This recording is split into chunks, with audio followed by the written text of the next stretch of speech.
So on previous videos I've had a few comments about my custom airbox, so the purpose of this video is just going to be to give you a bit of a rundown and why I got it fabricated up, and also just want to talk about water crossings a little bit.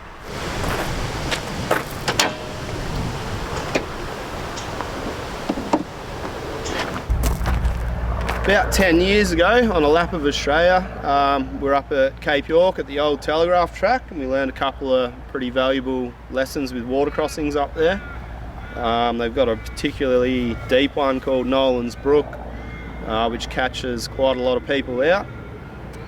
We camped up and watched quite a bit of carnage go down while we were there. We saw two 100 series Land Cruisers get written off by drawing water into their engine.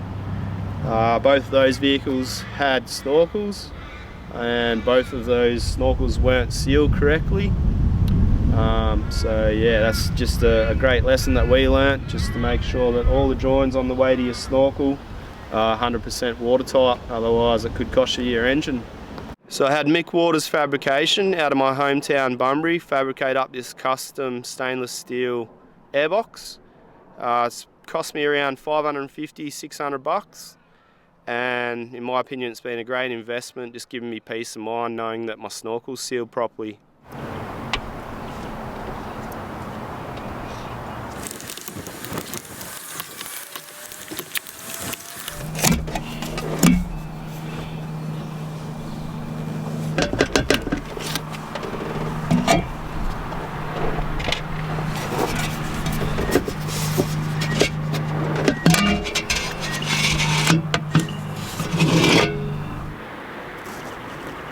So the airbox utilises the factory air filter and also the factory seal that goes on top. So I'll just take you in and give you a quick look inside with the filter removed.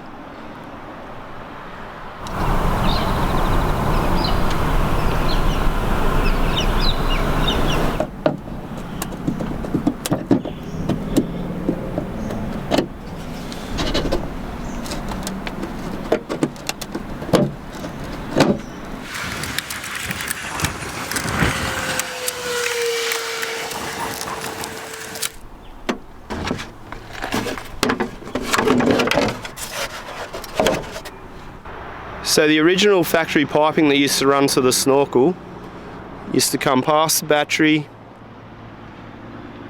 I think you can see down there's a hole, used to go through into the guard, do a 90-degree turn, and then all the way back up to the snorkel. I got Mick to cut a hole in the inner guard, so now the piping runs straight from the airbox, straight through, 90 degrees around, and then hooks up to the snorkel. This airbox is a much better design, as the piping just comes through the inner guard 90 degrees around, and then I have one piece of silicone pipe with two joins, and that's how it's hooked onto the snorkel. So got rid of probably 5 or 6 of the factory joins that weren't sealed properly at all, and now I've got 100% confidence that I can do deep water crossings and not take water into the engine. So I just want to touch briefly on what you should do if your vehicle stops in a deep water crossing. First and foremost, get someone to tow you out. Don't try and start your car. Once you're on the other side, remove your air filter and check it, see if it's wet or not. If it's wet and it's petrol engine, you'll need to remove all your spark plugs, and with a diesel engine, remove your glow plugs. That's because you've likely drawn water into your cylinders. And if you try and turn it over without removing them, it will bend all sorts of rods and you'll have a bad day.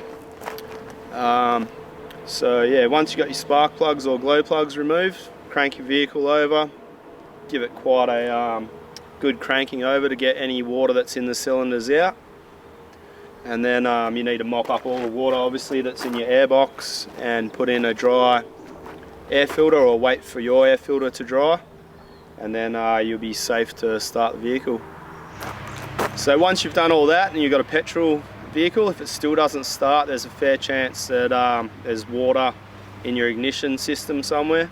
So probably start removing spark plug leads, things like that, spraying WD-40 just to repel some of the water. And that's also not a bad tip before a deep water crossing, is to yeah, hit all those sensitive areas with WD-40 because that'll help disperse the water as you're going through. So when we were camped at Nolan's Brook and we watched one of the 100 series blow his engine up, he stopped in the middle of Nolan's Brook and the engine cut out.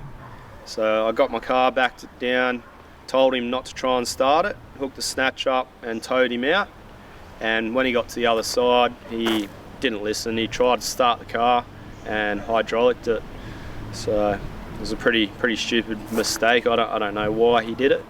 But if we had just taken the time to check his air filter and saw that it was wet, we could have removed the glow plugs, cranked it over, got all the water out, dried off his air cleaner, put it back in, and he still would have had his car. So I don't know, you just can't tell people sometimes. But thanks for watching this video, guys. If you got some value out of it, give us a thumbs up and consider subscribing if you haven't already. And if you've got any other questions or if you'd like to see a future video on something on the vehicle, leave it in the comments down below and I'll get back to you. Thanks, guys.